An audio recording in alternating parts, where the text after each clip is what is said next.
Good morning, ma'am. Hello. Am I audible? Yes, good morning, ma'am. Yes, madam. What?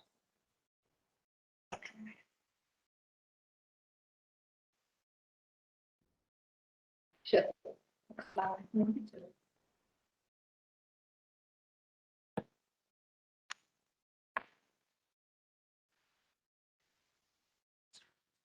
Hello. Good morning, Welcome ma'am. to Good Am Morning, I Sir. Good morning, sir. Yes, sir. 1 second.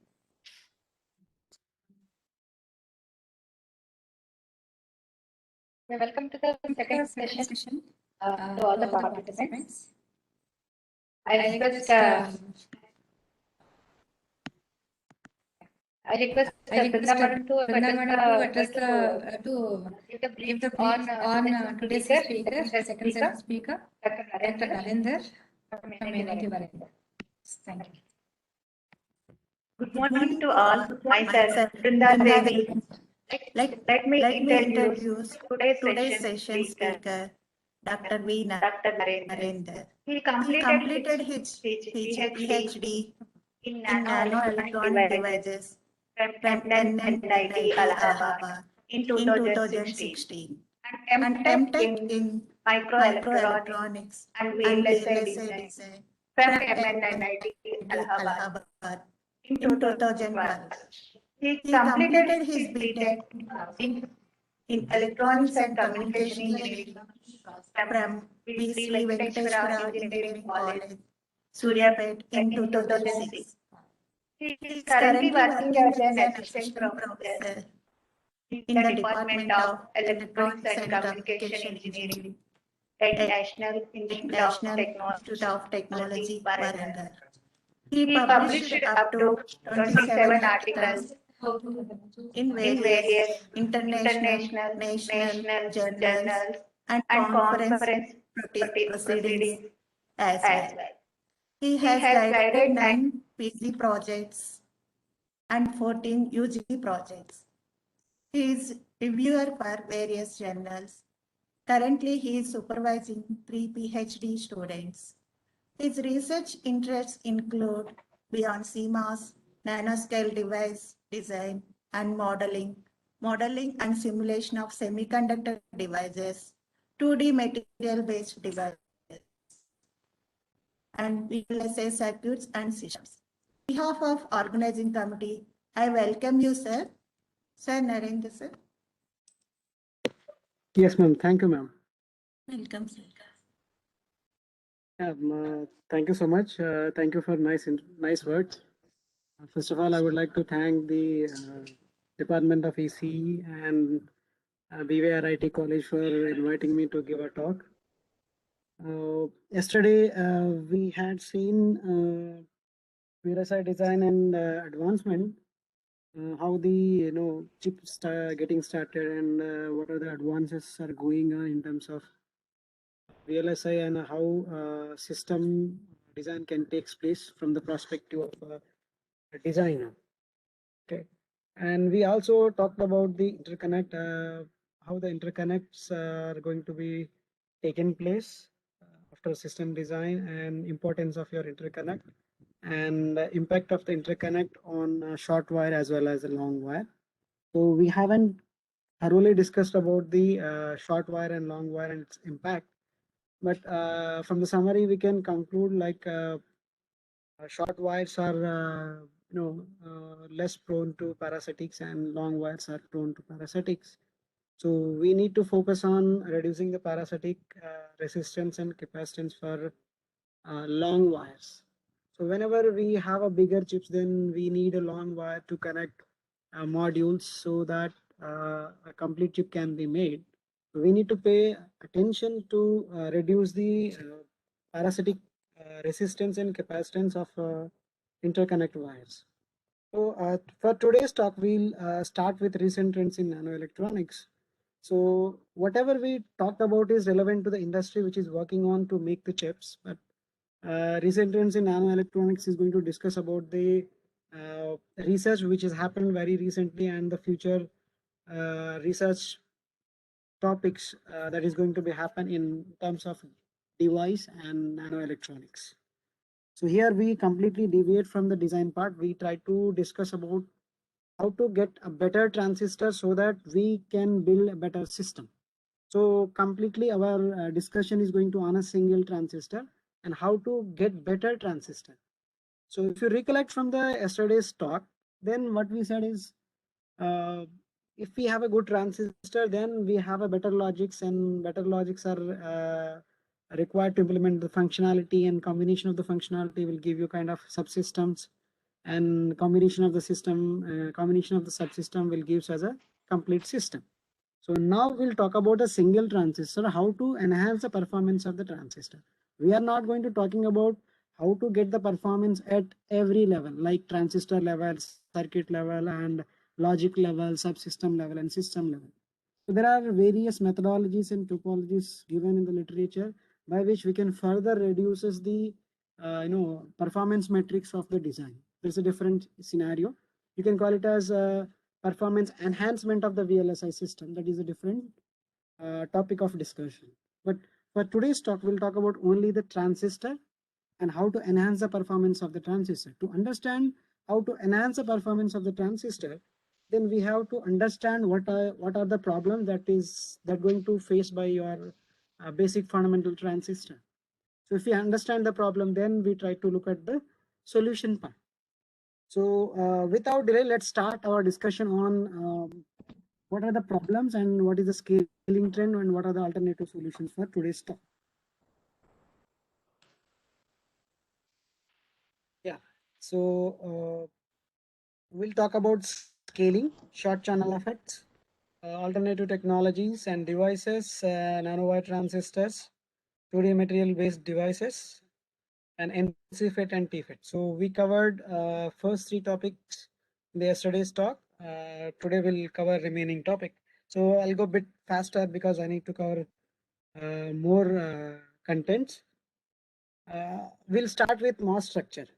Okay. So why we talk about MOS structure is, so at this point, let me tell you the basic difference between your MOS transistor and BJT. So we all are familiar, most of your faculty members in different colleges, we all are familiar that like whenever we talk about the speed of operation, then BJTs are faster than the MOS transistor, because when you check the current equation for the BJT and MOSFET, in terms of BJT, you have a current of your BJT in terms of exponential of the voltage that you're going to apply. But in case of your BJT, square of the potential that is going to apply. So obviously exponential term is higher than the square. So BJT is going to give you higher current than the MOSFET. So for faster operation, we prefer to choose the BJTs, obviously.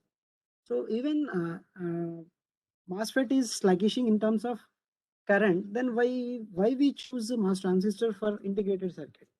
Then the prime reason is well known to us, like transconductance, because we have an insulator in between gate and semiconductor.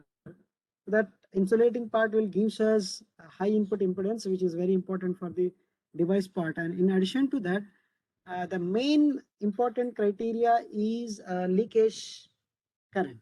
So if you talk about the MOS transistor, the leakage current in the MOS transistor and the BJT. Now I'm comparing the MOS transistor and BJT. In case of BJT, there are a huge amount of current which cannot be controlled at certain limits. Up to some technological node, you can control it, but beyond certain technological node, you cannot control the leakages into the BJT. But in case of MOS transistor, whenever at any technological node, if you compare the leakages, then the MOS transistor leakage is much smaller than the BJT, and as a result of that, lesser the leakage power dissipation into the MOSFET. That is the prime reason. Along with that, one more important criteria is the fabrication. When we try to fabricate an integrated circuit, then we need to fabricate a MOS transistor. So each integrated circuit may consist or may not consist billions of transistors, at least millions of transistors, depends on how complex it is. And based on the complexity, we try to define it as a small scale, medium scale, large scale, and very large scale integrated circuit. So we use MOS transistors. So fabrication of those MOS transistors should not be a complex task. whenever you compare the MOSFET fabrication and the BJT fabrication, MOSFET fabrication is pretty easier than the BJT fabrication. So you're going to fabricate vertically in case of BJT and horizontally in case of MOSFET, because you have a wafer at different regions. You will going to dope source and drain region, and between you have a gate oxide in between these two, and top of your gate oxide you have a polysilicon or the metal deposition. Applying the gate voltage with respect to the source and body, you will going to create the channel, and whenever you have potential difference between drain and source, there is a current flow in the transistor.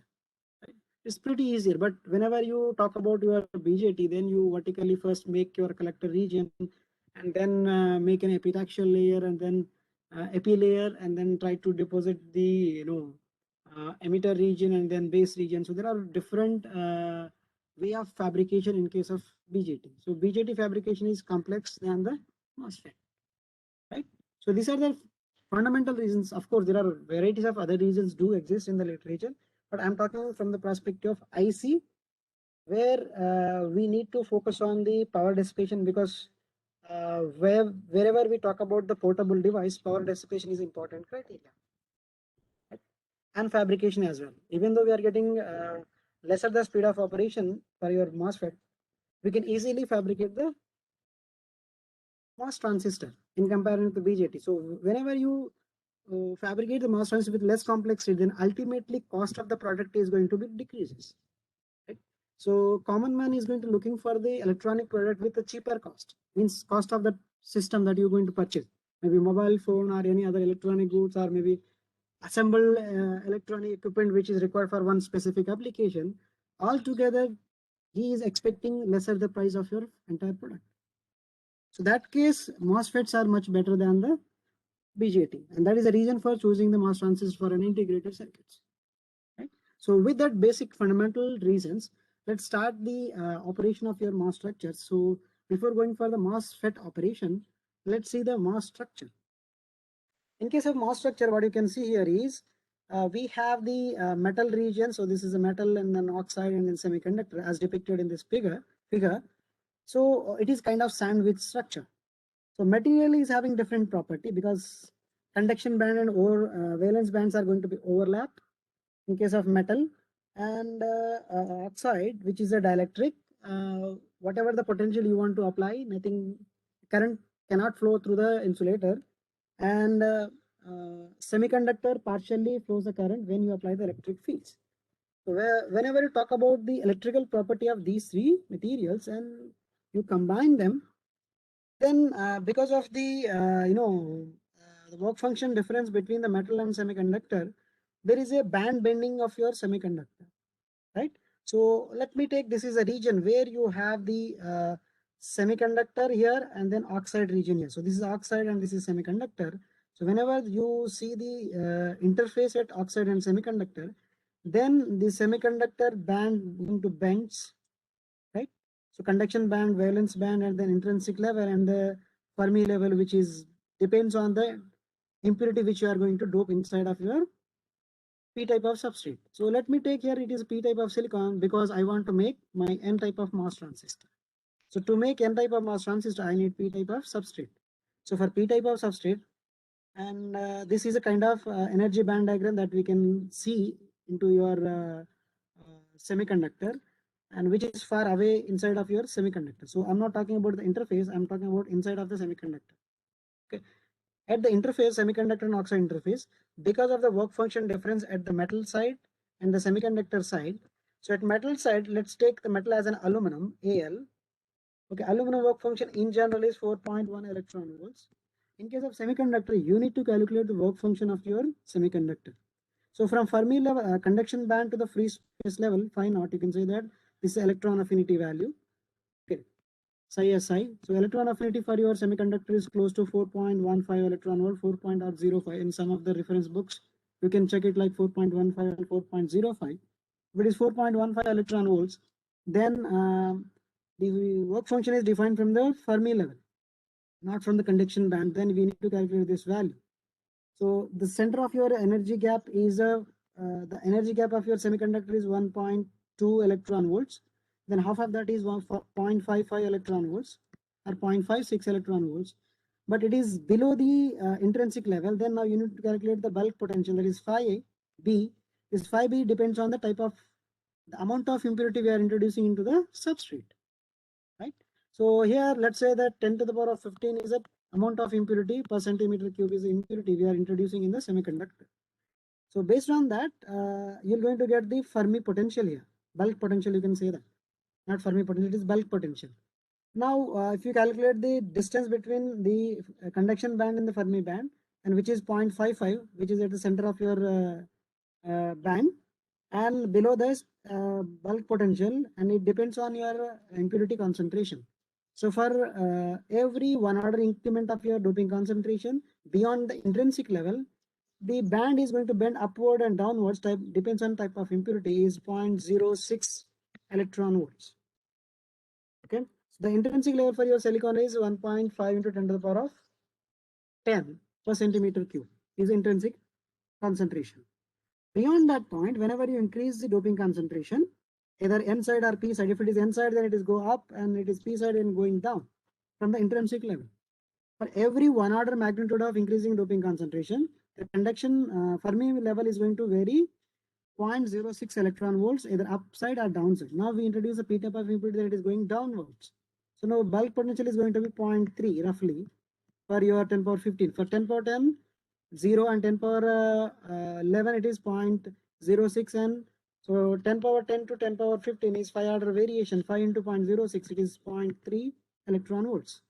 So 0.3 plus 0.55 plus 4.15, roughly it is 5 electron volts at the semiconductor side, but metal side is 4.1 electron volts. So now if you calculate phi ms, the difference between metal and semiconductor side, phi m is your 4.15 electron volts, and phi s is 5 electron volts, which is equal to minus 0.85 electron volts, right? So because of this difference in the Fermi work functions, the band bends takes place into the interface, at the interface as well as the oxide. So this is because of the work function difference between the metal and semiconductor side, and the band at the oxide and semiconductor interface is due to the same reason.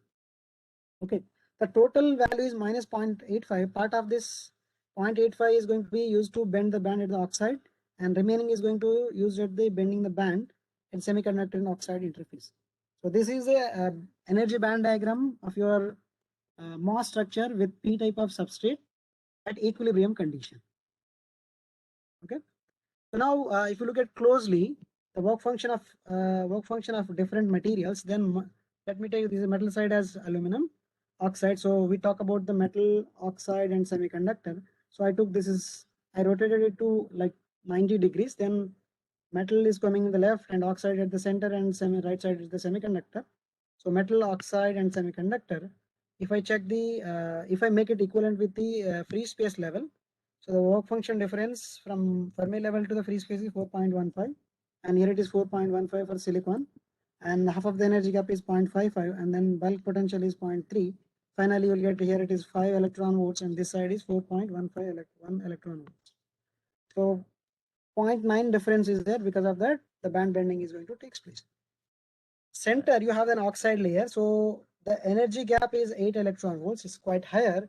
Whatever the what do you call electric field you apply across this dielectric depends on the thickness. So if it is more thicker, then you cannot make the current flow into the oxide layer because it is dielectric. Dielectric cannot allows to flow the carrier in through dielectric regions, right? So this is a kind of band structure you can observe for your MOS structure. Because of the metal work function difference between metal and semiconductor, there is a surface potential going to build at the semiconductor and oxide interface. So here, this is the region where you can see the Fermi potential, surface potential. Okay. So, and that is the reason for you have the band bending here. And the value we had seen just now is depicted in this figure. Okay. There is a built-in potential due to the material, the mismatch in the work function that causes the band bends down at the oxide semiconductor junction, right? So now the semiconductor side is more and metal side is less. Because of that, there is a band bending is going to occur like this. If metal side is higher than semiconductor side is lower, the band bending is going to be something like this. This is how the band bending is going to take place. Okay. So band bends downwards here, but in case of higher the metal work function comparison to the semiconductor, band bend upwards. Okay. That is the scenario. You can check it where you have a PMOS transistor or with P type of N type of substrate. Okay. So whenever you have a MOS system and then you want to create the different region of operation for the MOS structure. So this is our MOS system where you have the metals and then oxide and semiconductor, right? And here I take the one terminal here and another terminal here. I can make this terminal to ground, and then if I create the potential difference between these two terminals, I can apply the negative voltage, right? I can apply the positive voltage with smaller value and positive voltage with larger value. Based on that, we'll have a different region of operation. Okay.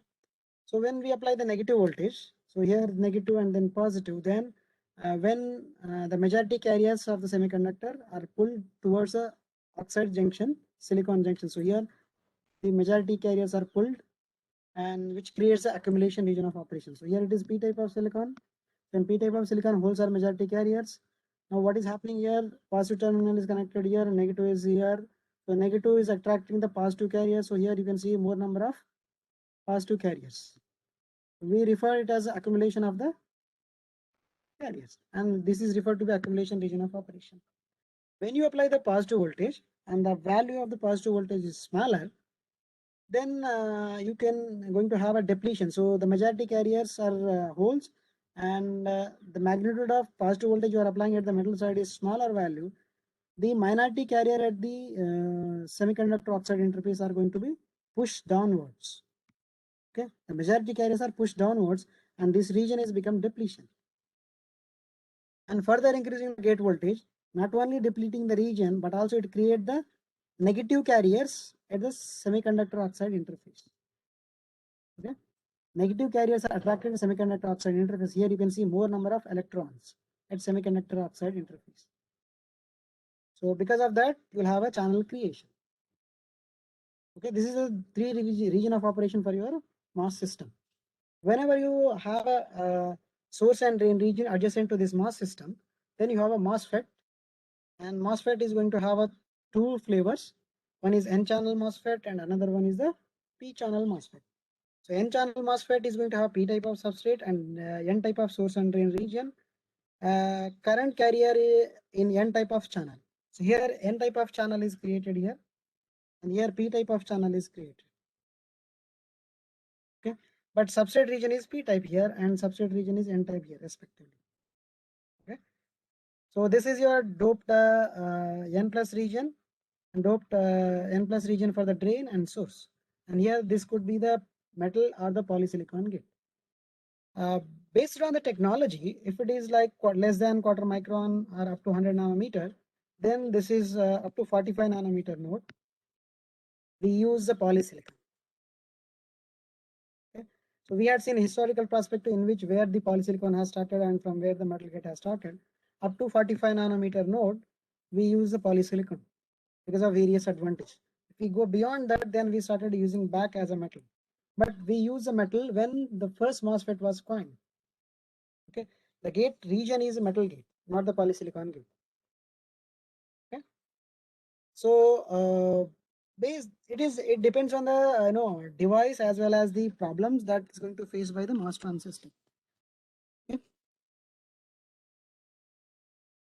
So among these two, we prefer to choose. So there are N channel and P channel MOS transistor. We prefer to choose N MOS transistor because N channel MOS transistor, here you have a mobility of the electron and mobility of the holes. So N channel you have a mobility of the electron is higher than the mobility of hole. So in case of P channel you have a what do you call, mobility of the hole is less than the mobility of electron. But deliberately if you want a P type of devices, then you need to create the N type of substrate and then P plus region so that you can able to create P channel. Okay, for a CMOS technology, we obviously required both NMOS as well as the PMOS transistor. Okay, but generally preferable one is the NMOS transistor because higher the mobility. Okay, Now, if you take the current equation of the mass transistor, very soon we'll see that it depends on it directly proportional to the mobility of the channel, right? So if mobility of the channel is higher, then that type of device is required, because which gives a that directly proportional to the current. If more the mobility, then more the current in the device. Lesser the mobility, lesser the current. Of course, there's a mobility degradation and other phenomena that do takes place in the transistor. That is different story. But we are talking about comparison between N channel and P channel MOS transistor. Right? So before talking about N channel and P channel MOS transistor, we can talk about the enhancement type devices and depletion type devices. Most of you are familiar with this reasons, like when a MOSFET has no conduction channel at gate voltage is equal to 0. So without any voltage, there is no channel formation into the MOS transistor. That is a enhancement type devices. Okay, we apply a voltage at the gate terminal to turn on the channel. Means to create the channel, we have to apply the voltage, create the potential difference, so that you have the channel creation to the channel creation at the silicon dioxide interface, which is adjacent to your source and drain region. Okay. So whenever gate voltage is 0, then there is no channel, right? Whenever we are not applying any gate voltage, VG equals to 0, then also we have a channel creation. So MOSFET does have a conduction channel without applying any gate voltage, then the device is referred to a depletion type device. Without applying any gate voltage, device is conducting. So if you want to use this type of devices, depletion type of devices into your IC applications, then just in the previous lecture we talk about the future VLSI trends like high performance, low power and low standby power. If we are using depletion type of devices in low standby power application, we are not doing any sort of computation, but device is in on condition. If device is in on condition, then the current conduction is the channel is formed, and which results into current flow into the transistor. So if the current flows, then which is coming from the battery. So the supply voltages are given from the battery, and the battery continuously leaks. If battery continuously leaks, then your mobile phones or the any portable devices which is not going to give you the more battery back. So that is a reason for not choosing the depletion type devices. So we prefer to choose enhancement type of devices for making your integrated circuit. Okay. Yeah, this is the ideal IV characteristics of your MOS transistor, specifically for NMOS transistor. So there are three different region of operation of your complete MOSFET with the characteristics. So region of operation is cutoff region, linear region, and saturation region. The condition you need to have is VGS is less than VT. Linear region, VGS is greater than or equals to VT, right? VGS is greater than or equals to VT, and here VDS value should be greater than or equal to VGS minus VT. In linear region, VDS value should be less than VGS minus VT, and corresponding to these conditions, we have the different currents into the MOSFET. The maximum current we're going to get as this current, that is IDS SAT, which is equals to K by 2 VGS minus VT whole square. K is represented as a transconductance ratio or other factors. In different book, it is defined in different way. K is mu n COX W by L. Okay, the value of K is here mu n COX W by L. So based on the parameter you have, then you have this K term. So as K value is higher, then current is higher. You want to make the device for on and off switch, then you need to operate in these two region of operation. One is cutoff, second one is saturation region of operation. Whenever you want to make the device for an amplifier purpose, then use it for linear region of operation. So you can use the device for on and off switch or an amplifier as well. So now you can check the output characteristics of drain current with respect to the drain voltage. So as you increase the gate to source voltage, you have a increasing in the drain current, right? So based on the characteristics that is depicted in the figure, you can classify into three different region of operation. Just now we talk about cutoff region. So below the, when VGS is equal to 0, then you have the current in the device is equal to 0. So that is referred to be a cutoff region of operation. Whenever you increase the VGS value and VDS value, so depend on the VGS value and VDS values, you have a linear region and saturation region. So in case of linear region, VDS value is less than VGS minus VT. So here, so in linear region, current is going to be linearly increases as the drain voltage increases. But in case of saturation region, as you increase the further drain voltage, there is no increment in the current into the MOSFET. But practically, what you can see here is there is no constant current. There is still increment of the current that you can observe into the MOS transistor in practical MOSFET. In practical MOSFET, you'll get current something like this. There is no constant current. In saturation region of operation itself, there is a small increment in the current. It is because of the channel length modulation factor. We are not going to talking about all this. Whenever you want to make it as a transconductance amplifier, or you want to use it as amplifier and oscillator. For analog application, there you need to know about the channel length modulation and substrate bias effect and other stuff. We are not going to defining all those. We are talking about how to enhance the performance of a single MOSFET. And this is the input characteristics, drain current with respect to the gate voltage. So as you increase the gate voltage up to certain value, there is no current. But beyond that, you have a current, and that point is referred to by threshold voltage. Now you want to plot it the same, but the drain current in the log scale, if you go for the log IDs plot, then it is going to be something like this. Okay. So this is the current you're going to get it. This is a drain current is in linear scale. This is a plot. So this plot gives us a linear drain current. This plot gives us a log drain current. Okay. So we expect that device, let's say this is my gate voltage and this is my drain current. We expect the device when the threshold voltage is reaches VT, then device should be turned on instantaneously. Something like this. This is the kind of characteristics we expect from the MOS transistor. So as we are getting the characteristics something like this. This is the characteristics we are getting practically.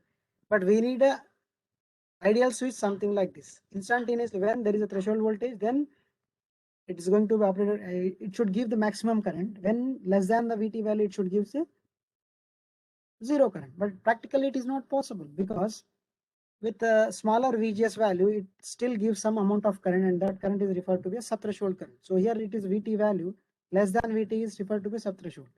In subthreshold region of operation, MOSFET exhibits some current. That current is referred to be a subthreshold current. Right? So along with that, let's see some of the capacitance that do exist in the MOSFET.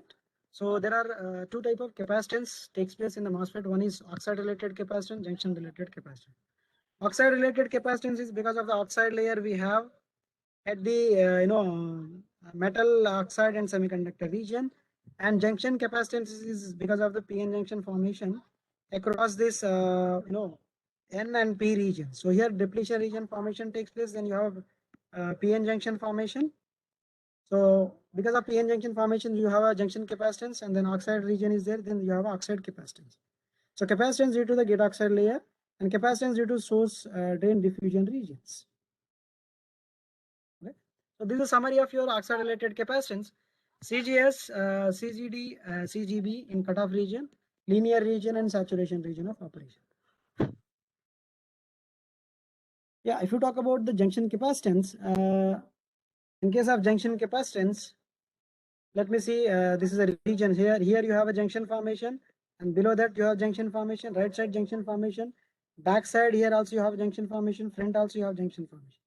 So for a rectangle, let me take, this is my drain and source drain region, right?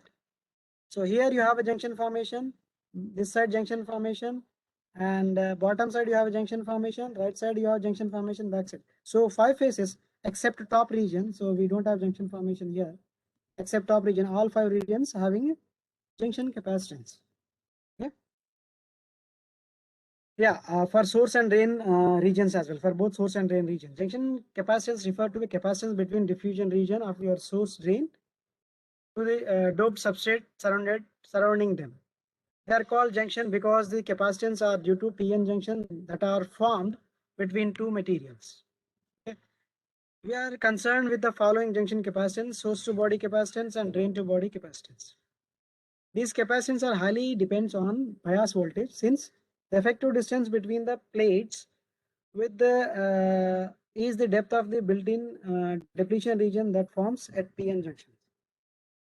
So these are the 5 junction that is going to form. So first one left side and back is second one, and right side is third, and front side is fourth, and bottom is fifth.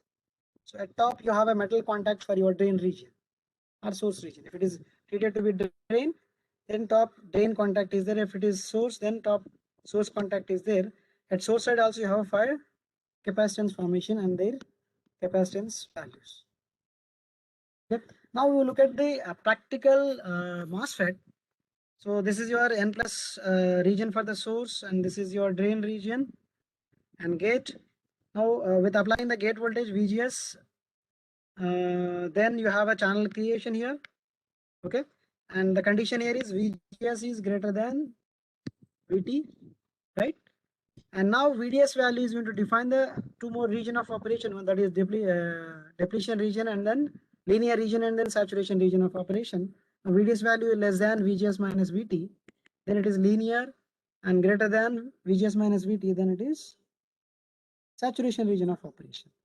So if you take the plot here, drain current with respect to the drain voltage, here if you observe carefully, the current is not going to be constant. You can expect the constant current is going to be something like this after saturation region of operation, right? But there is a slow increment in the drain current that you can notice for every curve. It is because of the channel length modulation factor. So this is the region where you have a linear characteristic saturation current, and below this you have the cutoff region. Okay. So having the background of the MOSFET, let's see what is going to happen if we scale the MOS transistor. Okay. So before scaling the MOSFET, let's talk about what is the need of scaling. Since the fabrication of the MOSFET, the cost of single bit memory has reduced more than 100 million, and it would follow the same trend in future as well. Let's assume that 1 bit storage at the time of MOSFET fabrication, let's say $1. Now it is decreased $1 over 100 millions. Okay. Now you imagine the cost of storing 1 bit data is reduced very drastically.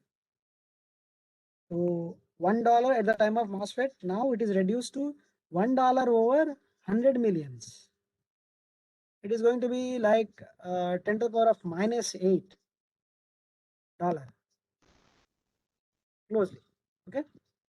So $1 is reduced to 10 power minus $8. Very drastic variation. You can expect this kind of variation only in terms of electronics. No other industry can go for mechanical, chemical, anywhere. You cannot, you can take any parameter, basic parameter, or any components or any goods. You cannot see this much of variation of the cost. You take any kind of product in any kind of field, only the electronic, you can see this much of variation. Okay, it is because of the scaling, right? So cost is decreases, then people want to use it. Okay, the best example you can say that is like if you want to buy a motorbike, then you will check the price of that. If you can afford it, then you can go for higher end bikes and based on your requirement, or you can take an example of car also. You can also purchase Audi car or sports car or something else. You can also purchase the economical based cars as well. Depends on your economical status, right? Similarly, if the cost of the car is going to decrease, then everyone want to use it, right? So this is what happened in case of electronic, and that is the reason for nowadays everybody is using the electronic goods. But you take them any other field, nowhere the cost is going to cost is reduced to this much of amount, nowhere. Okay, so in addition to the reduction of the cost, it gives us moreover minimized power consumption and enhanced speed of an IC. Not only reduction in the cost, but also it gives the power consumption, lesser the power consumption, and increasing the speed of operation. Yesterday I told you the application of your mobile phone, right? So way back we use only for the audio application. Nowadays we are using it for internet application. That is the reason. These are the reasons for using the electronic component everywhere. Okay, lesser the power consumption, you can use it for portable application. Higher speed of operation, you can add the internet application because it can catch high frequencies. The device itself cannot catch high frequency applications, and how do you make it internet applications? You cannot. In order to increase the packaging density of CMOS VLSI, circuits, the basic fundamental device is your MOSFET, and the MOSFET size need to be reduced. Then only speed can be increased, power dissipation can be decreases, and cost can also be decreases. Okay, cost, power dissipation, and the speed is going to decrease only with a reduction of the size of your MOS transistor. Okay, if you get these advantages, then you have a better profit into the market. If you compare with one industry to another industry, if you're able to do this cost, if you reduce any product, you take any example or any kind of business you can take, if you reduce the cost of that, and everyone want to use it, and if it is better, because low power consumption, more battery backup, higher speed, you can have better applications. There is a reason for catching the electronic industry into the next levels. Okay, so if we want to scale the MOSFET, then this is a three-dimensional diagram of your MOS transistor. This is a practical MOS transistor. In most of the textbooks, what you can see is the source and drain region is going to be something like this. Okay, this is how it look like. But practically, if you want to fabricate a MOSFET, then this is the actual MOSFET that can be fabricatable into your integrated circuit. There's a lot of insight into it, because there are some problems that are going to face this MOSFET when it is a short channel device. Okay, so here you have a source and drain region, gate region, and then now you take the junction depth Xj and gate oxide thickness TOX, gate length LG. So here, if you depict in the two-dimensional view, now this is in 3D and now it is in 2D for a long channel MOS transistor. Now it is technology node 1, tech 1. Let's say it is 180 nanometer. Now you want to go for 130 nanometer node, that is reduced gate length device. What is going to happen? TOX is here, gate oxide thickness here TOX, gate length is LG. So this is LG value, and junction depth is XJ here, and contact here is width is W. Now if you scale it from 180 nanometer to 130 nanometer, then 2x by alpha. Alpha is the factor which is greater than 1. So now it is 2x, and it is 2x by greater than 1. So let's see 1.5 or 1.4. Roughly it is alpha value is 1.4. So that you'll get net value is 0.7. Scaling factor value is 0.7. Okay. So 2x value is reduced. Nothing but gate oxide thickness gets reduced here, reduced. And gate length is also gets reduced, because LG by alpha, and alpha value is greater than 1. And now wire width is also gets reduced. And doping concentration here is Na. Now doping concentration gets increased. So alpha greater than 1. So previously it is 1. Now it is more than 1. Right? So doping concentration is increased, and gate length, thickness of your gate oxide, and wire, and doping junction depth, all the values are getting increased. So junction depth Xj is going to be decreased, not increased. It is going to be decreased. Okay. So the reduction of MOSFET and interconnect dimensions is well known as a scaling or miniaturization. In general, smaller devices are the faster. Okay, there are two types of scaling: constant field scaling and constant voltage scaling.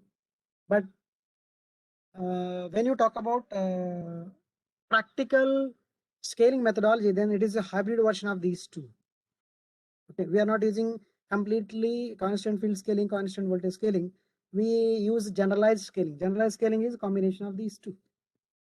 Okay, so these are the dimensional parameter: gate length, oxide thickness, wire width, channel width, junction depth, supply voltage. So these are the dimensional parameter. And supply voltage, threshold voltage, substrate doping. Substrate doping is also treated to be a dimensional parameter. And these are the electrical parameter: electric field, capacitance, oxide, driving current. Delay, area, and power dissipation and power density is a circuit-based parameter for a MOS transistor in both constant field scaling and constant voltage scaling. But we prefer to choose generalized field scaling. Let's take how scaling is going to affecting the performance of your device. Let's see. Let's say here, this is my square. Let's say this is the area to make my MOS transistor or to make my chip. You can take any one. This is the area for your MOS transistor, or this is the area for making my chip. And this is at one technological node, technology 1, and now this is going to be technology 2. So I want to reduce from technology 1 to technology 2. What I have to do is I need to reduce the dimension. So here I am depicting in two-dimensional view. It is gets reduced by 1 by s, and s value is greater than 1. Okay, so 1 by S value is going to be 0.7 from one node to another node. So here it is 1, but this y-axis value is reduced to 1 by S and x value is also reduced to 1 by S. So if you take the area here for this square, bigger square, then area is 1 into 1. So A1, that is 1 square meter, whatever it is, the dimension. But here 1 by S into 1 by S, it is 1 by S square. Okay, so S value is greater than 1. So 1 by the denominator part is more, then you will get the net value is lesser. Right? So area required for you to make the device is lesser. And this is the reason where it is going to occupy the lesser the area to make your chip. And I already gave you example for your processor in yesterday's talk, where you have a processor. In the processor, you need to go from one technological node to another technological node. From 45 nanometer, it took the 100 nanometer. You recollect properly, at 45 nanometer node, the area is like 100 millimeter square, and at 10 nanometer node, it is around 7.8 millimeter square of area. So from 45 to 10 nanometers, these are the huge variations. To take the next node, like from 45 to 32 nanometer node, it is reduced 100 to 68 almost, 68 point or 64 point something. Okay, so area gets decreased. Area decrease. If you want to take the same area, let me take the same area, this much, previous area. This is my all previous area that I talk about. This part I can use it for other application. I can fabricate here a memory part or my other application that is required in a given area. But actual device is going to occupy this much of area at next technological node. Okay, how does scaling affect the AC performance? So assume that full scaling we are following. Let's take the resistance value. Okay, this is my MOS transistor. This is the drain terminal, source terminal, and the gate. Okay, the drain current is flowing from this direction, drain to source. So when you have a potential difference VDS, this is referred to be an VDS or VDD, then current is IDS and VDD. So the resistance is referred to be R, which is equal to VDD by IDS. This is what written here, because R is proportional to VD by IDS. So VDD, because of scaling, VDD is reduced by 1 by S, and ID is also reduced by 1 by S. Is varied. So VDD varied by 1 by S and IDS varied as 1 by S. Now resistance remain constant, right? So resistance is not going to increase. That is a good scenario. If resistance increases, then what happens? Delay of your device is going to increases. Delay increases, then device will not become faster. Right? So resistance maintained as constant, which is good sign for us to scale the device. Now check the capacitance of your MOSFET. So this is metal region, and this is metal region, oxide region, and semiconductor region. So this is my x-axis and this is my y-axis, right? And this is my z-axis. So thickness, gate oxide thickness, width, and then length. Capacitance is WL by TOX. So W varied by 1 by S, TL varied by 1 by S, TOX is 1 by S. The net capacitance, if you talk about 1 by S, right? So it is going to be S value is greater than 1. The net value of the capacitance is decreased. Okay, resistance is constant, capacitance get decreased. So now you take the delay tau, you can make the MOSFET as equivalent of RC, resistance and capacitance equivalent. So tau, which is equal to R into C. Now take resistance is not changed and capacitance is changed by 1 by S. The delay, gate delay is changed to 1 by S. Nothing but it is decreased at next technological node. For next technological node, the gate delay of your MOSFET is decreased. If delay decreases, then faster the operation. And that is the reason for increasing the frequency of operation of your processor for every technological node. Because you are using newer and newer transistor for every technological node, and gate delay of your transistor is going to be decreasing. Right? So that is how it is going to help us to increase the frequency of operation.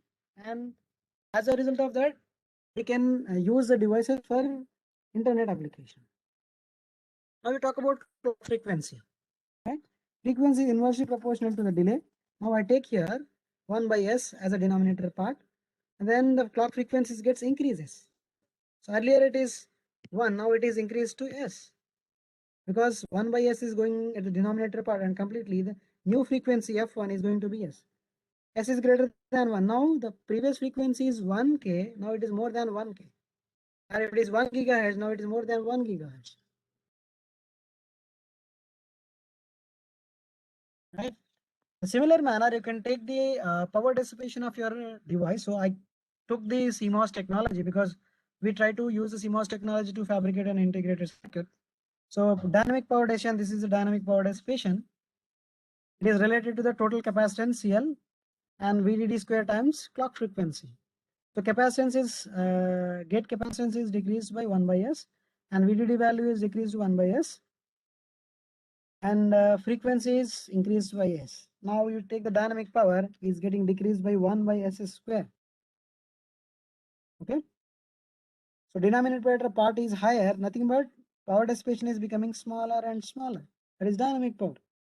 Of course, there is a flip side. The static power is going to be increased. But we are talking about dynamic power dissipation. So dynamic power dissipation gets decreased. So why static power increases? Because these MOSFETs are going to exhibiting the leakage current when the device is becoming smaller. Okay. So we had seen all our advantages at one side for scaling of the MOSFET. We'll see some of the limitations. To continue the Moore's law at sub-nanometer regime, as an expected pace of scaling, the CMOS technology is not a simple accomplishment, though there is no much essential physical limitation is there. Let's take the graph. So this is the axis where you have the supply voltage VDD variation, this axis, as well as the threshold voltage, both into the y-axis. So this axis VDD as well as VTT, and right side of this y-axis is given as a gate oxide thickness TOX, and x-axis is completely giving the channel length LG, right? So decreasing the channel length is going to be coming this side. Here it is 1 micrometer, here 0.5 micrometer, 0.2 micrometer. So decreasing the channel length is this one, this way. As you decrease the channel length for the technological node, the supply voltage is getting decreased. Just now we had seen supply voltage is given by 1 by S. It decreases. But when gate lengths are becoming smaller and smaller, 0.2, nothing but 200, 0.2 micrometer, nothing but 20 nanometer. At 20 nanometer, you expect the decrement of the supply voltage at this level, but it is not so. Practically, it is going to be here. Okay, because there are some problem that the device will going to face.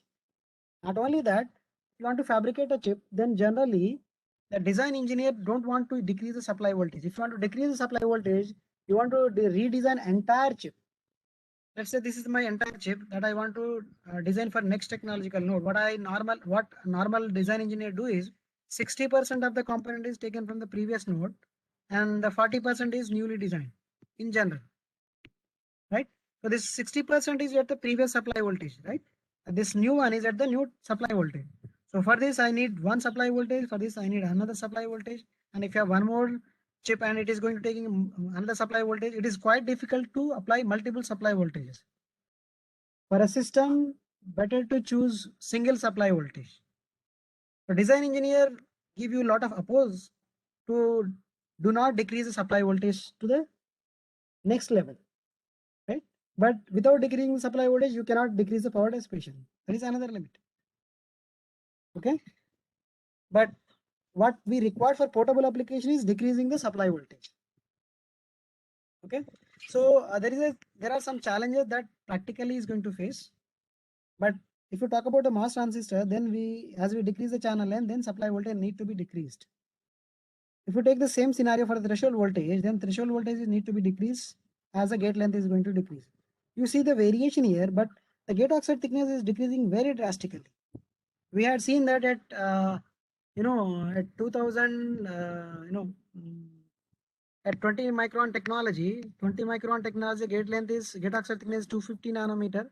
At 32 nanometer or somewhere, it is going to be 1.2 nanometer. So gate oxide thickness is decreasing very drastically. So the slope is very steep here. But whenever we reaching the 20 nanometer or less than 100 nanometer node, then there are some problem that going to face by the MOS devices. You cannot decrease the gate oxide thickness as you expected level, because there are some adverse effect do takes place in the device. You cannot directly decrease the gate oxide thickness. So you have to handle those adverse effects and then decrease your gate oxide thickness. Without handling those adverse effects and you keep on decreasing the gate oxide thickness, your device may not work as you expected level. Okay, so let's see impact of scaling here. Impact of technology scaling on circuit level. The CMOS technology is scaling for every 30% reduction, that is from one technological node to another technological node. So 30% reduction on the gate delay with 43% increasing in the clock frequency. Gate delay is decreased by 30%, clock frequency is increased by 43%. Device density gets doubles, right? So if you go back and check here it's 1 micrometer square, and here 1 by S and 1 by S square. S is 0.7, so 0.7 and 0.7, 1 by 0.49. You take 1 and 1 by 0.49, it is exactly half of the previous value. That is the reason to say that density gets double. So device density gets doubles. 30% reduction in the parasitic capacitance. So resistance remains constant, but parasitic capacitance is decreased to 30%. 50% reduction in the active power and 65% reduction in the energy, respectively. So this is from one technological node to Tech 1 to Technology 2. But we are reducing the dimension for every technological node. So how do we decrease? As per the Moore's law, for every 18 months, we are moving from one node to the another node. This was a simple empirical prediction from Gordon Moore's. And Gordon Moore is not from the electronic background, for your kind information. Gordon Moore is not from the electronic background. He is from the chemistry background. He did his PhD from chemistry. And because of interest in electronics, he moved and then he formed the company called as Intel. He's a founder of Intel, Gordon Moore. And Intel is one of the topmost electronic company in the world. Right? So we had seen some of the advantages and the limitations of the scaling. Now we'll see what exactly happening into the mass transistor if we scale from one node to another node.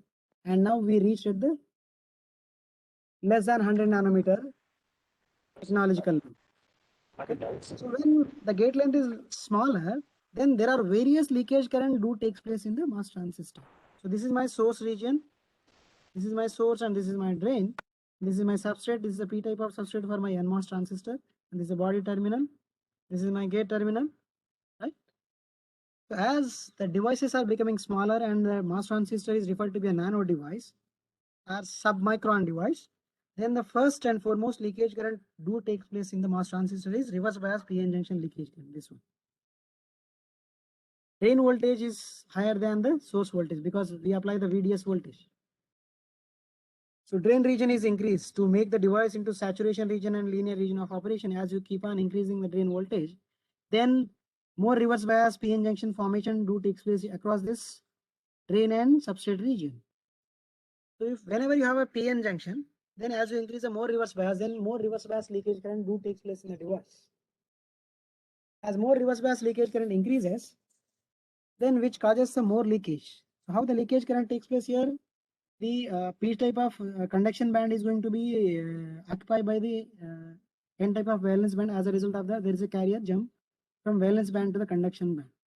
And the huge amount of tunneling current will going to take place, and that tunneling referred to be band-to-band tunneling in the reverse bias PN junction region.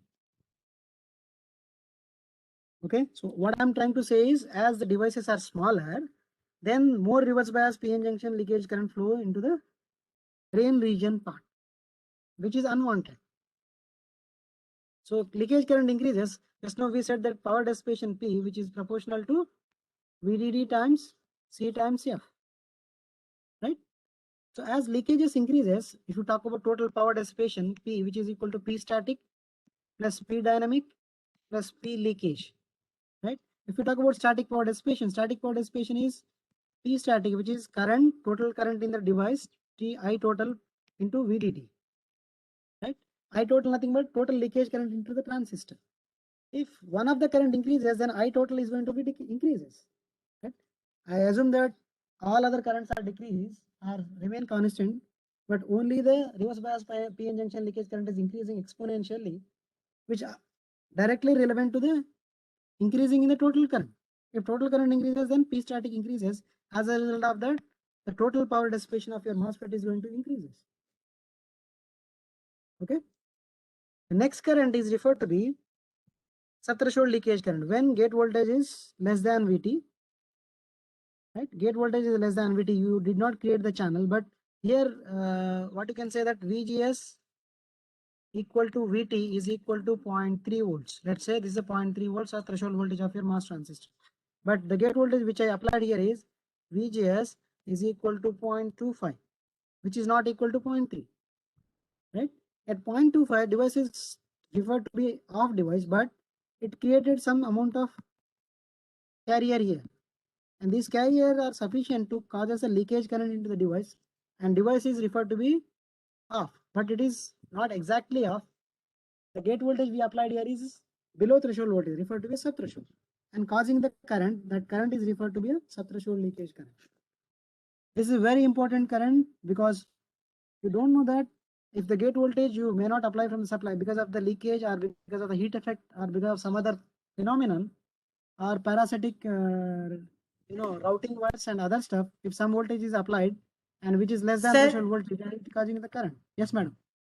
Sir, sorry to interrupt you, sir. Sir, Yes. small announcements. Dear participants, please fill the attendance and feedback link. The link is provided in the chat box. Link will be enabled for 45 minutes. Thank you, sir. Okay, ma'am.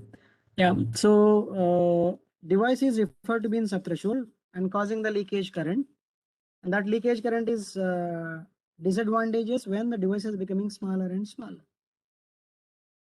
The third type of leakage, which is referred to be a oxide tunneling current, as decreasing the transistor dimensions, the gate oxide thickness TOX is also going to be decreased. So this is our TOX. This TOX is going to be decreased for every technological node. As it is decreased, then what is going to happening here?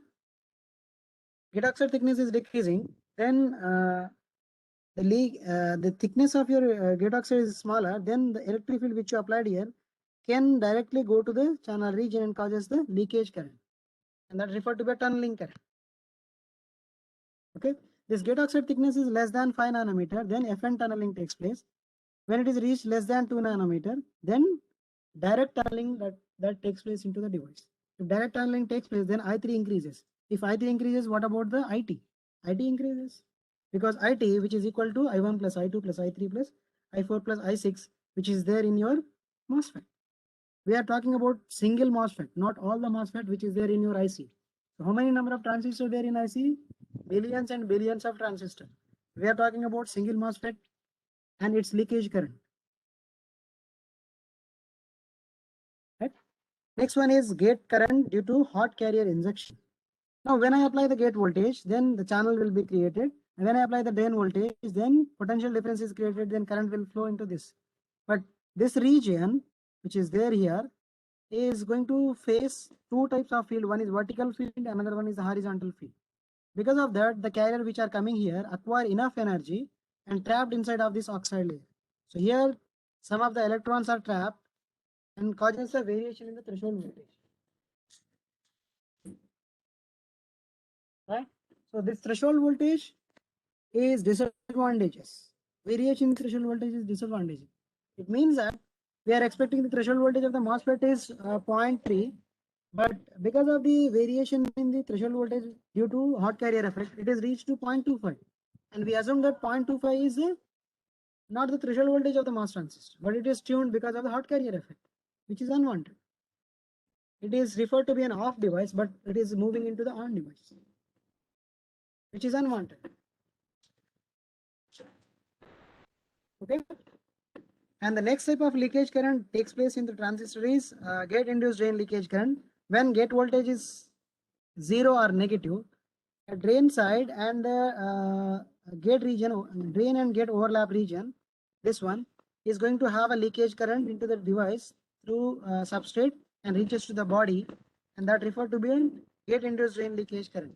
It is because of the overlap region that takes place, and then avalanche effect will going to trigger because of the overlapping part and the negative gate voltage that is going to be takes place here, and which causes to be at negative gate voltages the device is leaking more current.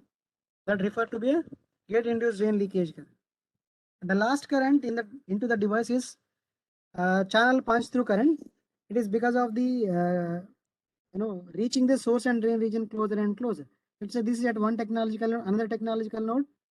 These are the source and drain region. For the next another technological node, these are the source and drain region.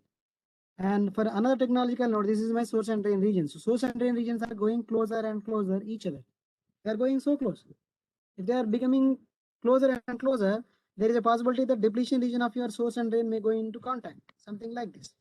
If these two gets contacted, then device loses the control. If device loses the control, then you cannot use it for your as a MOSFET or as an amplifier. Okay, and if this is going to happen in your IC, you want to send the signal like logic 0, A as logic 0, but because of this punch through effect, it is gives as logic 1. So logic 0 need to be sent to the military application where go for war, and 1 is not go for war. Okay, we want to convey that go for war, but because of the problem in the device, military people is somewhere else at the remote location, and they want to go for war from one because of the country issues and other stuff.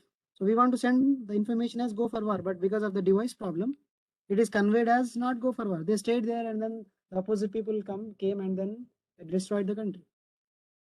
We can think of the impact of if the devices are not working properly and devices are malfunctioned, then this kind of consequences we need to face. Okay, and if this is a scenario at the security level, then lot of penalty need to be paid. Okay, so along with the leakage current, there are some adverse effects do take place into the transistor. So an aggressively scaled MOSFET is referred to be a short channel device when the channel length of the device is comparable with some of the source and drain junction depletion region thickness. Okay, LG is equivalent of the source and drain junction depletion region. LDS, LD plus LS, depletion region thicknesses. Okay, thickness of your depletion region of source and depletion region of drain. That device is referred to be a short channel device. In that device, you can see the threshold voltage roll off, subthreshold current. Just now we had seen. What do you mean by subthreshold roll off? Decrement in the threshold voltage. Just now I told you if threshold voltage get decreases, then we assume that device is off, but it is going to be on because threshold voltage is tuned. Next one is drain induced barrier lowering. Very soon we'll see what is the drain induced barrier lowering. Off current. I think but device is referred to be off, but still exhibit some current is referred to be off current. Hot carrier effect, punch through current, and gate induced drain leakage and mobility degradation. Right? As we scale the device, then mobility degradation takes place into the MOSFET because we have to increase the channel doping concentration. As more channel doping into the device, then mobility degradation takes place because of scattering effect, surface roughness scattering, and then other phenomenon that do takes place into the channel. Hello, sir. Yeah. Yeah, sir, I have a doubt. Yes. Sir, as we are scaling down our technology, the power density is a huge issue, right? Yeah. So how to tackle that power density issue? For a MOS transistor, based on the technology, you can use SOI technology or the bulk technology. SOI technology is prone to heating effect because power density is an important criteria. So power density is increases so that device is becoming more heater, and nowadays we need to provide lot of heat sinks to dissipate that power. Right now, people are moving into the alternative devices referred to be NC FET and then negative capacitance FET and tunnel FET, where you have a lesser the power densities. Okay, very soon we'll see the negative capacitance FET. There you can have the lesser power dissipation. Okay. Okay. So you are talking, there is a scenario where you can talk about the power density if you are talking about in entire chip or if you are talking about in a single MOS transistor. So based on the issue, you need to address it. If you are talking the power issue from the IC level, then you have to go for the heat sink perspective. If you're talking from the perspective of the transistor, then you need to choose alternative devices which gives a less power. Okay. Yeah. There is a biggest problem in the MOS transistor is referred to be a drain induced barrier lowering. Let me take, this is my MOS transistor for a long channel. Okay. So this is my source N plus region, my drain N plus region. And this is the device referred to be a long channel device. Okay. So this is my long channel device and I have gate oxide thickness all the way from this to this. So this is my entire gate oxide thickness from this point to this point. Okay. And if I take the energy band diagram, at source side, I have a barrier. So this is my barrier. Okay. So for a long channel device, when we increase the drain voltage, why do we increase the drain voltage? We want to make the device into the saturation region and linear region of operation. As you increase the drain voltage, at drain side, the energy band diagram is going to be down like this, but it will not going to decrease the barrier which is at the source side. So electrons are there here, and these electrons are going to be moving from source side to the drain side through the channel. And this referred to be a current flow into your device, and the current direction is referred to be IDS. Right? Carriers are moving from source to drain, and current is referred to be opposite of electron movement. That is IDS, which is from drain to source. If this barrier is decreases, then electron which are there at the source, it can easily move into the channel and can travel through the channel and can reach to the drain. So whenever device is long channel device, this barrier is not getting modulated. It remains same. Okay. At drain side only, the band bending is going to occur. Okay. Now, if we talk about the scenario when the device is a short channel device. Okay. So the device is referred to be a short channel device. Assume that this is my N plus source, this one, and this is my N plus drain. I brought the drain part near to the source because you are bringing source and drain region closer and closer for every technological node, right? And this is my energy band diagram. Okay, energy band is going to be here, something like this. Okay, as you increase the drain voltage, not only decrement at the drain side band bending, the source side band barrier is going to be decreases. As you increase further VDS value, then barrier is going to be decreases something like this, further and further. We are expecting the barrier remains same, but because of increasing the drain voltage, the barrier height at the source and channel is going to be modulated because of the drain voltage. If it is decreases, then electron at this side can easily jump. Earlier, the barrier is quite sufficient so that electron cannot move, and as a result of that, lesser the leakage current. But here, without applying any gate voltage, electrons are moving, which causes the drain is inducing barrier to reduces. So how the barrier is reduced in the long channel device? Here we apply the gate voltage referred to by VGS, and then we'll bend it so that electron can move in long channel. But in short channel device, without any gate voltage itself, the barrier gets decreased. As a result of that, electron can move easily without any gate voltage. And that effect is referred to by drain induced barrier lowering effect. In every short channel device, there is drain induced barrier lowering effect. This need to be minimized. Okay, you cannot minimize if you are not going to minimizing this effect, then device is losing its control. Without any gate voltage, device is becoming on.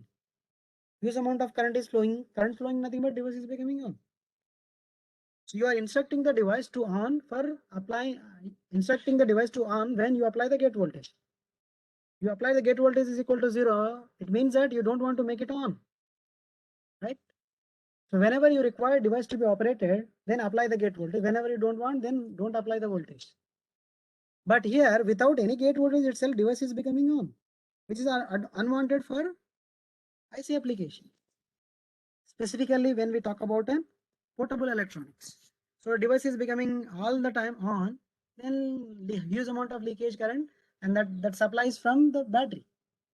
You are connecting supply to the battery, right? So then battery is going to die very fast because without any kind of operation you are doing, it is leaking, right? So as an alternative, we need to go for multiple solutions. The first possible solution is you need to go for some process solutions like superstrip retrograde channel creation, halo doping, right? These are need to be created into the MOS transistor. But if you want to do this, then these are the issues where you need to face a lot of challenges at the fabrication end, right? In every devices, in every short channel devices, let's say this is my source and this is my drain, and superstrip is created a little away from the surface. Here you need to create superstrip retrograde doping, and here you need to create a halo implant, and here a halo implant. It is quite complex to create the superstrip retrograde and halo doping into the short channel device. If it is a long channel device, easily you can do that, but device itself is short channel. Creating pocket halos and superstrip retrograde into the channel is quite complex and challenging task. As a result of that, cost of your product is going to be increases, right? So across the globe, people trying for various solutions how we can reduce these short channel effects, and then they coined a new technology referred to be SOI technology. So this is my gate, and this blue color region, this one is my channel, and this gray color region, this one is my oxide layer. Sorry. Yeah. So this is my buried oxide layer, and then this region is also a buried oxide layer. This blue color region you can see is my silicon. So smaller thickness of your silicon, this one, is help us to create the channel region, and the current will going to flow. So as a result of that, what you can do is you can reduce the junction capacitances, PN junction capacitances, and then PN junction leakage current. So various adverse effect can be controlled using the SOI technology. But there are some problem with SOI technology. We'll see a little later. This is one of the solution which gives us some of the short channel effect can be controlled. Okay. In the process of getting the better performance, people coined a new device referred to be a double gates. One gate at the top, another gate at the bottom. But to create the bottom gate is quite complex issue. So inside of your silicon, you need to create one more gate, right? You need to remove this region and create the gate all the way inside of your silicon. It is very complex, not only for one transistor. Assume that you have a 1 million transistor. In all 1 million transistor, you need to create one more gate inside of your silicon dioxide. Inside of your silicon, not silicon dioxide, inside of your silicon, which is very complex task. So to avoid all the problem, people coin a new device is referred to be a FinFET. This one. So here, this side you can create a channel, and this side you can create a channel. And top side you have a more thicker oxide layer. So this more thicker oxide layer cannot allow to create the channel at the top surface. So one channel at this side, another channel at this side. So here you have a channel at this side, and one more channel at this side. So two channel you created here. Here also you created two channel. So to create a double gate MOS transistor, people coined a FinFET. So this FinFET was coined from University of California, Berkeley by Chen-Ming Hu group. Okay. To increase further gate control, then people coined a gate-all-around cylindrical device. Okay. So these are the alternative solutions for a MOS transistors. Simple MOSFET. Okay. So this is a report for your ITRS from ITRS. People started using laterally doped drains and halo implantation into the MOS transistor. So these are the laterally doped halo implantation, and then strained silicon started using in SOI and silicon germanium channels. Double gate and triple gates are coined, and this is referred to be FinFET devices after 2000. Okay. So if you take the SOI technology is created. So nowadays we directly can purchase SOI wafers. This can be directly purchased, and bulk wafer. So bulk wafer is cheaper. SOI wafer is little costlier, because SOI wafer is created in this way from this point to this point, all the way it need to be created. So in this process, it need to be follow a lot of processing step, and finally they create the SOI wafers. For that, lot of amount need to be paid. It go under rigorous processing steps, and then we have a SOI wafer. So SOI wafer is obtained after a lot of processing steps, and because of this processing step, the cost of your SOI wafer is higher than the bulk wafer. We are talking about silicon. At this juncture, let me tell you that we prefer to choose silicon material because silicon is having various advantages. Okay, the most and the foremost important advantage by silicon is oxidation. So fabrication is bit easier with silicon than the other material. That is the reason for choosing the silicon. In most of our textbooks, what we normally teach to the student is leakage current. Of course, this is one of the advantage, but the most important advantage is fabrication, because we want to make chip. So chip making is one of the challenging tasks, and which is very easier with silicon. If you take germanium and other compounds, 3-5 compound material, the fabrication cost is going to be very high in comparison with your silicon wafers. So advantage of SOI is it is suitable for high energy radiation environment. Parasitic capacitance of SOI device is much smaller.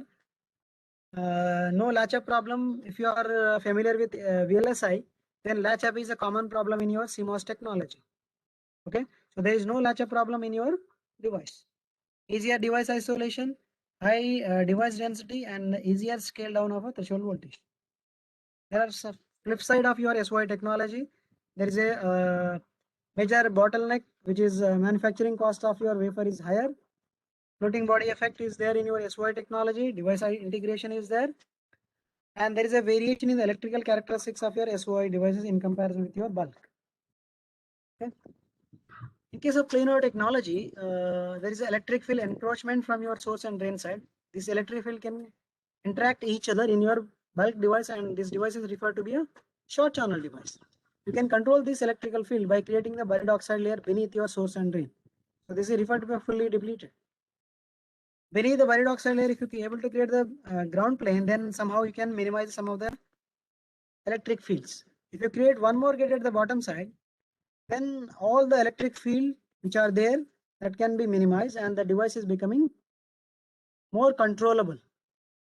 Okay, that is the reason for creating gate 1 here and gate 2 here. Okay, as you have more number of gate, then the device performance is much better, because interaction of the lateral fields are very less.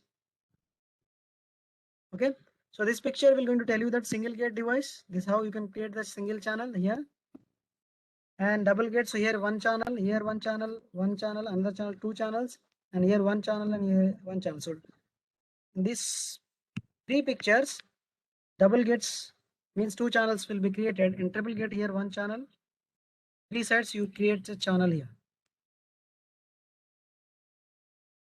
Okay, gate all around all the sides you have a gate and channel formation, and this one is a multi-bridge stacked nanowires. Here 4 channels and 4 channels, 4 channels, just like a pipes you have inside of your silicon. So these are referred to be a multi-channel or stacked nanowires. So one of my research scholar is working on nano stacked nanowire FET. I think time is not going to sufficient for us, so I'm going to skip this slide. What this slide is going to tell us, let me give you brief view. So if you have a SOI devices, the minimum gate length that we're going to get is 78 nanometer. If you have double gate MOS transistor with same gate oxide thickness and the silicon thickness with same parameter, you can scale the device up to 40 nanometer. Okay, but if you use a gate all around transistor, then you can use the device up to 20 nanometer. Yes. Can we expect by another 10 minutes, sir, this session? Yes, madam. Okay, sir. Thank you. Yeah, now I'll tell you about the FinFET. So this is a fin device. So this is a fin which is sitting on your bulk. So this is the silicon region. So we'll suspend the silicon by removing the silicon from left side and right side. So all silicon is sitting here all the way from this point to this point. So this side we create source, and this side we create this blue color region is the gate which is wrapping the silicon 3 ways. So left side and right side and the top. So left and right, here we create this green color region is shown here is the channel region. Okay, so if you look at this, this is the channel creation, and then this green color region is a gate oxide region. So inside of the silicon, you have a channel. So here this is the channel region, pink color region is the channel region, and green is a gate oxide, and then blue is a gate which is wrapping the fin. So if you cut it here this way, this is a picture that you can see this one. Okay, so this is a buried oxide layer. We can call it a shallow isolation layer, and this is a shallow trench isolation layer, which help us to isolate the device. So one more fin can be created here also.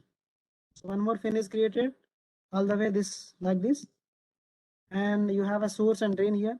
You can wrap the same gate to this fin also. So fin is wrapped to this one more. So this is fin 1, F1 and F2. Likewise, you can create multiple fins. Right? So normally bulk device, and this is ultra thin body, and this is fin fed devices. So as you have more number of gates, and then the device is becoming much better to control the short channel effect. These are the processing steps. Time is not sufficient for us, so I'm skipping that. These are some of the reported data for the FinFET device. What they did is they fabricated the FinFET, and this is how they fabricated the fin device. So this is the width of the fin, and this is the height of the fin, and this is actually the fin they fabricated. This is a transmission electronic microscopic view from which they plotted the IDVGS plot. So this is a log scale, drain current and gate voltage in the linear scale. Okay, this is for the NMOS transistor, and this is for the PMOS transistor. So now if you look at this red color region is your gate and green is your fin, right? So this is the thickness of the fin, and this is the thickness of the fin. This is the width of the fin. WSI is the width of the fin is 55 nanometer. Thickness of the fin is 36 nanometer. So this is 36 nanometer and this is 55 nanometer fin, and they fabricated practically and they observed this type of characteristics.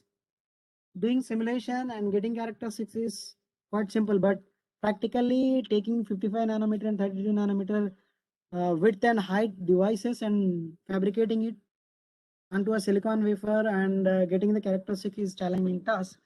So without doing the practical fabrication, we cannot expect a good device. Okay. So Intel also did the same thing in 2000 and 2010. They fabricated NMOS and PMOS transistor. They extracted the characteristics, practically fabricated transistor, and shown the favorable performance. This is from TSMC. So I took all most important foundries, and then they reported the FinFET data.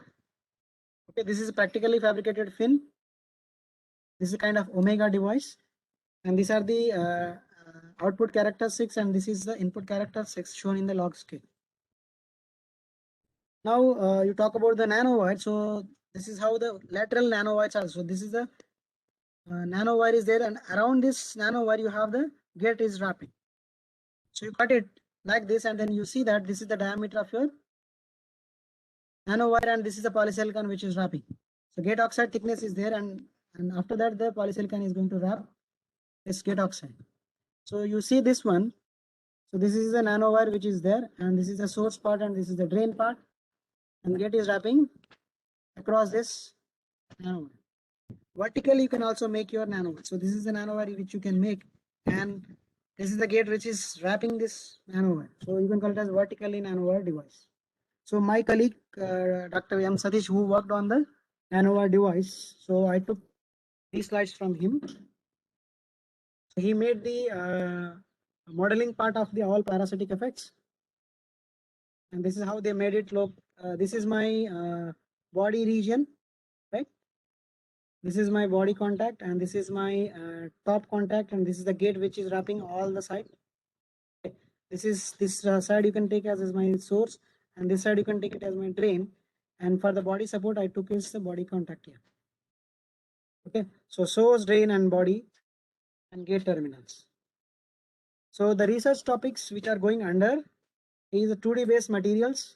Instead of silicon, people started using 2D based material because the thickness of 2D based material is very less. Let's see here it is 0.7 nanometer, and for graphene 0.3 nanometer, boron nitride it is 0.3 nanometer. But silicon, one atomic layer of silicon is having more than one, not one, but in case of silicon dioxide, it is SiO2 is around 0.7 nanometer, one atomic layer. One atomic layer of your graphene is 0.3 nanometer. So you can use the material for shorter gate length devices. So 2D based materials are suitable one when you talk about the devices less than 10 nanometer node. Okay, so you can create graphene source and graphene drain, and you can use MOS2 as a material as a channel, and graphene contacts, not contacts, graphene as a materials you can use it. and boron nitride. So you can use a stacked super lattice kind of structure. One upon another is going to be stacked, so that you have a super lattice structure for formation of your MOS transistor. So here you can create source contact and drain contact, gate oxide region, and you have a simple MOS device here. But the major problem with 2D based material is creating the contacts. So research is going on how to reduce the source and drain contact and gate contact, so that we can make effective 2D based material devices. Okay.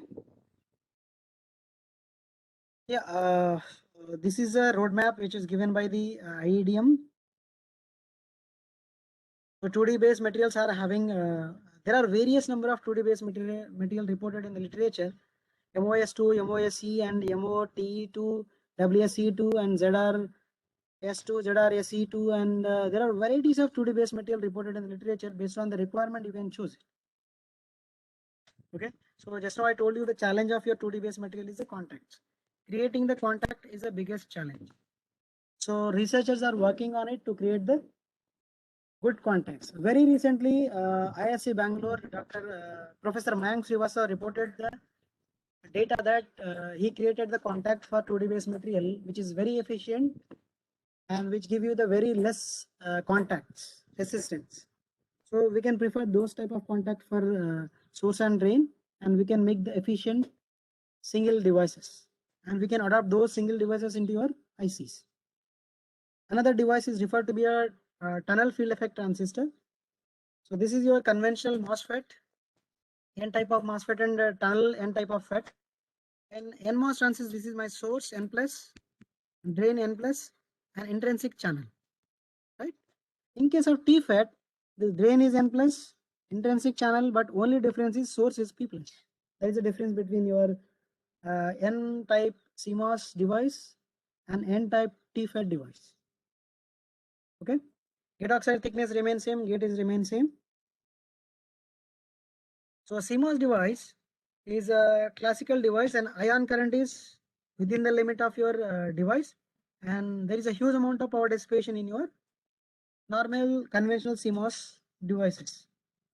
But as you're going from your TFET device, extremely low off current. So off current into this device is very less.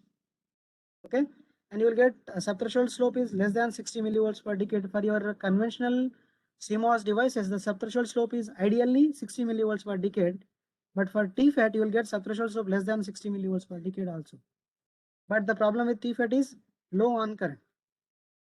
Okay, the net value of ion by IOF ratio is higher for TFET, but the on current, if you talk about for conventional MOSFET or CMOS based devices and TFET, the on current of your TFET is very less. There is a problem with TFET. Okay, the term TFET stands for tunneling field effect transistor, and it has coined in 1992 by T. Baba. The switching mechanism of TFET is done by modulating the quantum tunneling through a barrier in its place by modulating the thermionic emission over the MOSFET. In case of MOSFET, you have the thermionic emission, but in case of tunnel FET, quantum mechanical tunneling will going to take place. Okay, so the minority carrier which are there in the source is going to jump into the intrinsic channel region through band-to-band tunneling, sorry, quantum tunneling, and as a result of that, the carriers are going to attract it towards the drain, and you have a current flow into the device. The minority carriers are electrons here, and these minority electrons are going to pull towards drain, and as a result of that, you have lesser on current. But in case of N plus region, the majority carriers are electrons. But here we have a P plus region, the majority carriers are holes.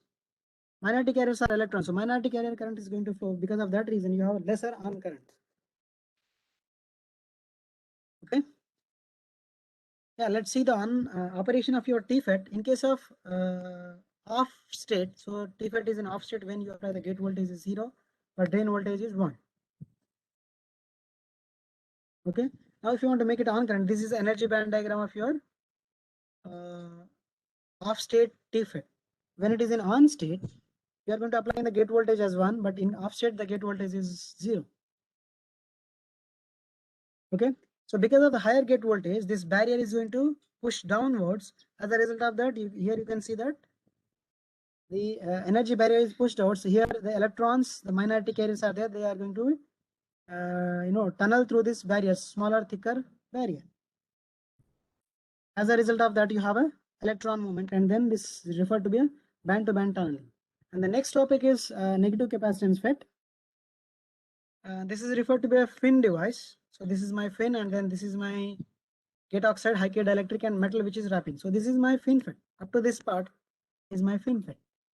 But on top of the metal, I deposited the ferrodielectric and one more metal gate. So this ferroelectric and then metal is creating a negative capacitance. The net capacitance, if you look at here, from this metal to this semiconductor, the capacitance is going to be a negative capacitance. Okay, let's see negative capacitance device. So here, because of this,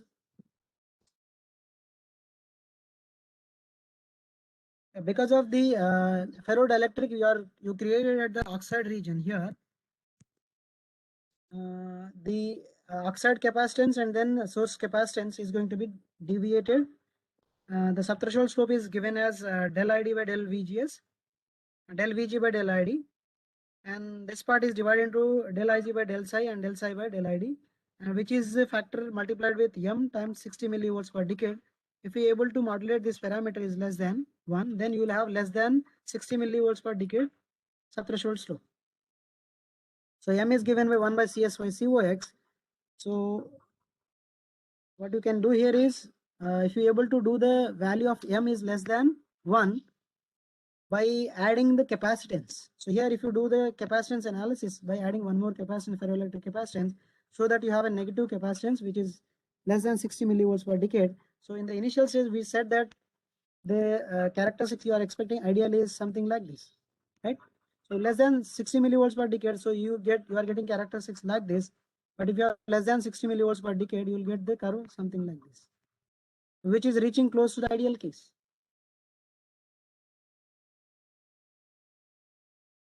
There is a double well, and there is a capacitance, positive capacitance and negative capacitance.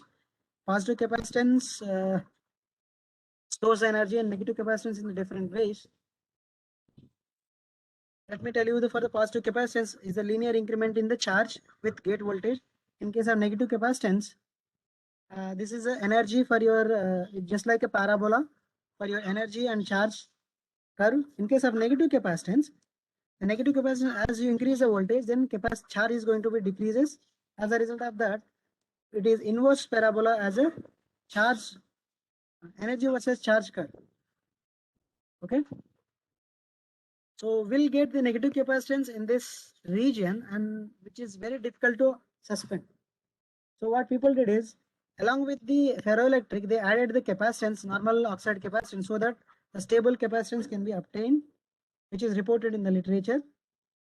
So which is with the help of Landau theory, we can get the stable negative capacitances we're going to get. So this is relevant to the negative capacitance is because of the the material we choose, which is not at the center of your material, which is because of half-centered, and that half-center is going to be resultant as spontaneous polarization. That spontaneous polarization is obtained, and we can get the polarization upward and downwards by applying the external electric field as well. Okay. So I covered the topic which are going under research, not in detail because of short in time. Okay, thank you. If you have any queries relevant to this topic, you can raise.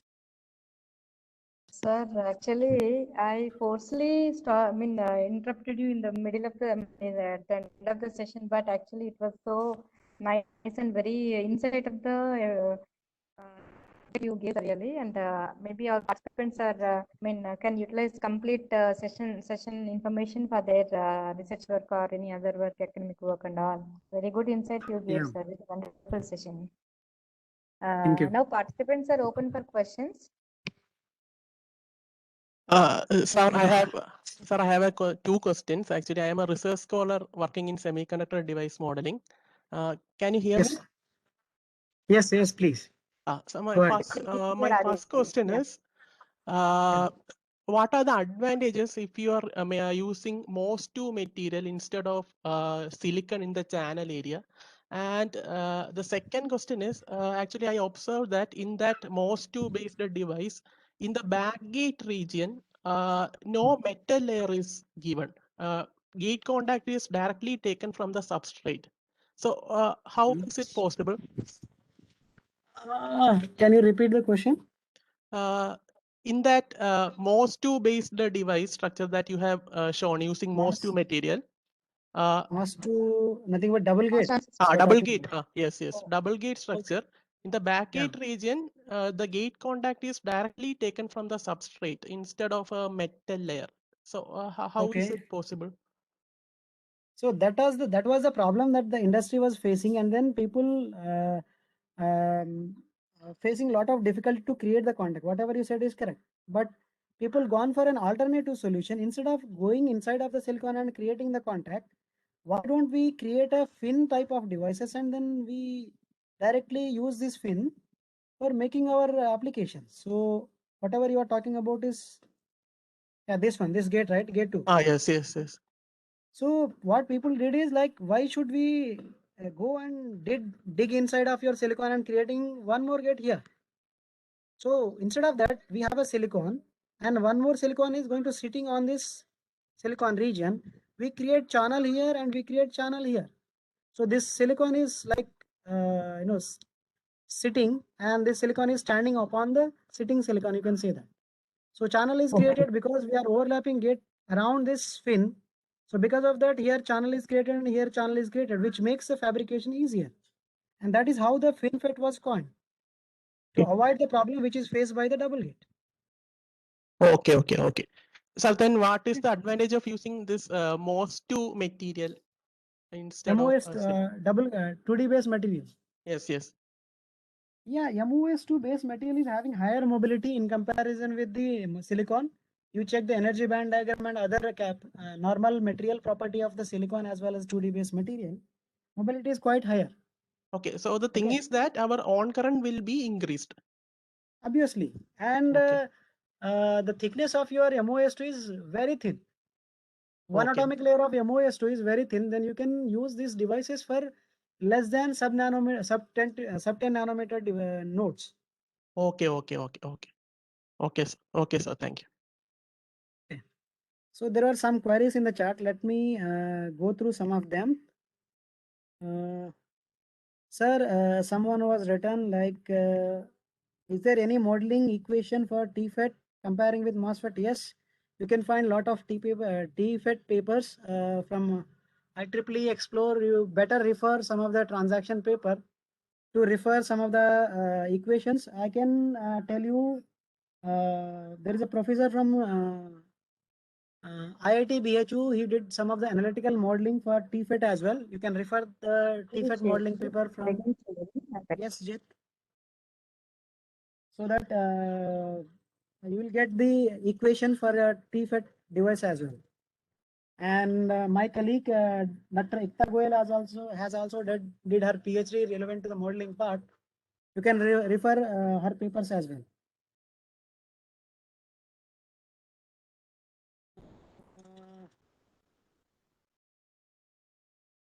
Hello. Yes, madam. Any other questions, participants?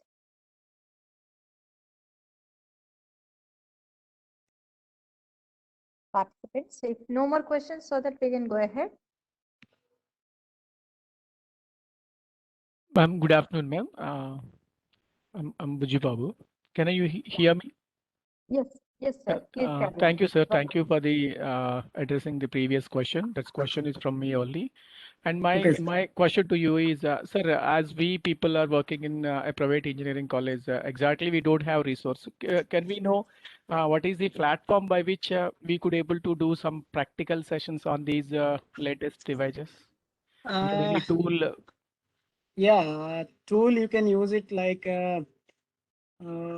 open source tools you can choose, but Nano TCAD is one of the open source tool, and NanoHub is there, which is also an open source tool. You have to register for that, and you can do the n number of simulation in NanoHub as well. Okay, sir. Nano Hub.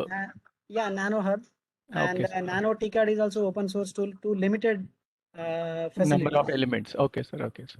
Thank you, sir. So Thank you very much. there are some other tools as well, but to get the accurate analysis Complete, or accurate complete package and accurate results, then you need to go for licensed version of the tools such as Centaurus TCAD, Silvaco TCAD, and at our disposal we are using Visual TCAD. Okay, So, okay. Okay, sir. you have to run on these tools so that you can see the practical working devices. Sure, sir. Thank you, sir. Thank you very much. In fact, very good question, Babu Garu. So that we are also came to know that what are the tools are there for simulation, these kind of for these kind of simulations. Yeah. Hello. Yes, ma'am. Other participants, any more questions? Yeah.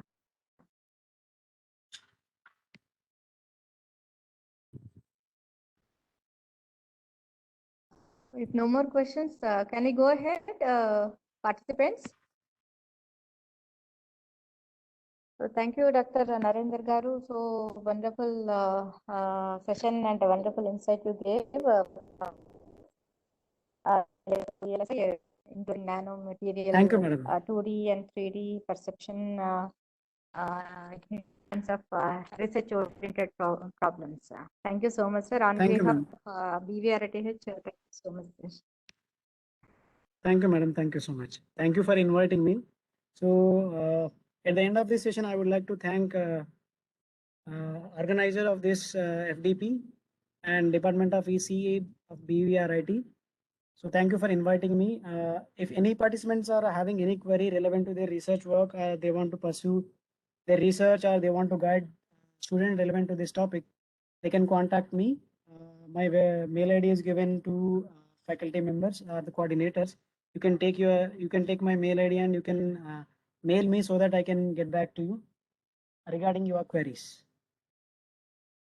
So feel free to ask Sure, me sir. relevant And to the queries. is it possible to get your session PPTs? Like videos, we are able to share them, but PPTs, is it possible to get from your side, sir? Let me check with my colleague because I took some of the slides from him and some of the slides from my research scholar and some of slides from my own PhD. Okay, let me check it, madam, and then I'll tell you. Sure, sir, sure. In fact, they can use the video content itself. That itself is sufficient for them, I hope. Okay. So, because all the PPT is mentioned in the video content, right? So, that's very useful, sir. That itself is useful for them. Okay. Right, sir. Thank you so much, sir. Thank you. So now the participants, so thank you so much for kindly bearing with us till